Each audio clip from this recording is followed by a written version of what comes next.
રોહિતભાઈ પહેલા તો એક પ્રશ્ન એ છે કે આપણા ઇન્ડિયન પેનલ કોડ અને હિન્દુ લગ્ન પ્રમાણે કોઈ એક હિન્દુ વ્યક્તિ બે લગ્ન કરી શકતો નથી. આપણા ત્યાં એક સ્ત્રીનો કાયદો છે, એટલે બે સ્ત્રી કાયદેસર હોઈ શકે નહીં. બરાબર છે. બે સ્ત્રી કાયદેસર ન હોઈ શકે એનો અર્થ એ થઈ ગયો કે બીજી સ્ત્રીના છે ને કાયદેસર લગ્ન થયા નથી.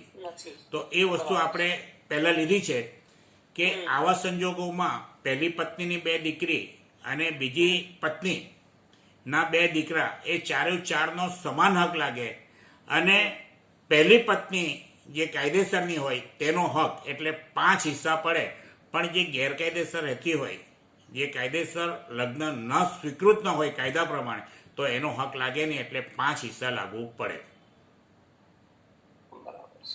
મુસ્લિમ લોમાં શું છે કે બે પત્ની કરવાનો એમને કાયદાએ પણ અધિકાર આપ્યો છે, અને એટલે એ બે પત્ની કાયદેસરની ગણાશે.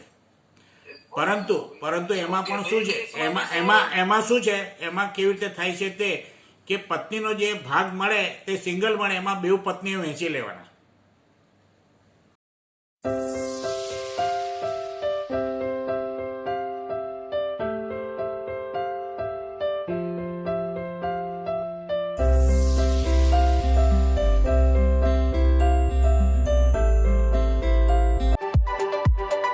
લેન્ડ લોસ જજમેન્ટ્સ ગુજરાતી માસિક જમીન મિલકત સાથે સંકળાયેલ તમામ લોકો માટે ઉપયોગી મેગેઝિન, જેમાં નામદાર સુપ્રીમ કોર્ટ તથા દેશની તમામ નામદાર હાઈકોર્ટ દ્વારા નિર્ણિત ચુકાદાઓ, કેસની સમરી, મહત્વના પરિપત્રો અને માહિતીસભર લેખોનો સમાવેશ કરવામાં આવ્યો છે. આપની કોપી બુક કરાવવા માટે હમણાં જ સંપર્ક કરો 7878620405.